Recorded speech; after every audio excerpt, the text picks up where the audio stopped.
નવસારી જિલ્લામાં આવેલા વિવિધ રસ્તા અને મકાનોના કામનું ખાતમુહૂર્ત તથા લોકાર્પણ ગુજરાત પ્રદેશ અધ્યક્ષ તેમજ કેન્દ્રીય જળશક્તિ મંત્રી સી.આર. પાટીલના હસ્તે કરવામાં આવ્યું છે।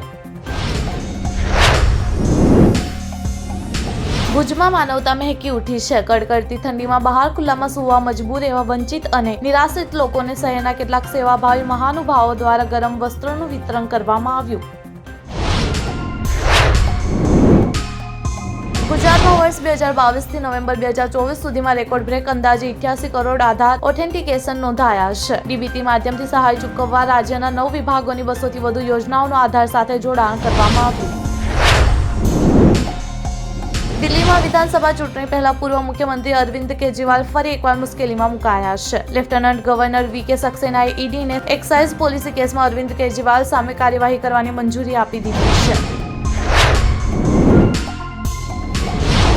છૂટાછેડા બાદ પતિએ તેમના પત્નીને ભરણ પોષણ ચૂકવવું પડે છે, જેને ભરણ પોષણ ભથ્થું કહેવામાં આવે છે। પોતાના પત્નીને ભરણ પોષણ ભથ્થું આપવા માટે એક પતિ 80,000 રૂપિયાના સિક્કા લઈને કોર્ટ પહોંચ્યો હતો। સંયુક્ત રાષ્ટ્રમાં પ્રથમ વખત આજે શનિવારે વિશ્વ ધ્યાન દિવસની ઉજવણી કરવામાં આવી। આ પ્રસંગે મુખ્ય વક્તવ્ય આધ્યાત્મિક નેતા શ્રી રવિશંકરે આપ્યું હતું।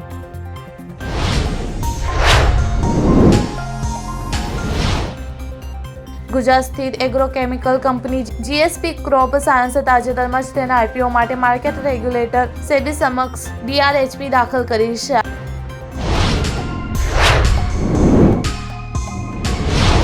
હની સિંહને બોલિવૂડના બાદશાહ શાહરૂખ ખાને થપ્પડ મારી તેવી વાત ખૂબ ચર્ચામાં હતો, જે બાદ હની સિંહે ખુલાસો કર્યો છે કે આવું કંઈ થયું ન હતું।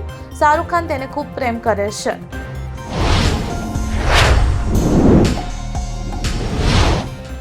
બે અઠવાડિયા પછી પુષ્પા 2એ આખરે એક મોટો ઇતિહાસ રચ્યો છે। આ ફિલ્મે ભારતીય બોક્સ ઓફિસ પર 1,000 કરોડ રૂપિયાની જાદુઈ આંકડો પાર કરી લીધો છે। રશિયાના કઝાન શહેરમાં આજે ડ્રોન દ્વારા હુમલો કરવામાં આવ્યો છે। આ દરમિયાન એક બહુમાળી ઇમારતને નિશાન બનાવવામાં આવી છે। હુમલાનો વિડીયો પણ સામે આવ્યો છે, જેમાં ડ્રોન ઇમારત સાથે અથડાતું જોવા મળે છે।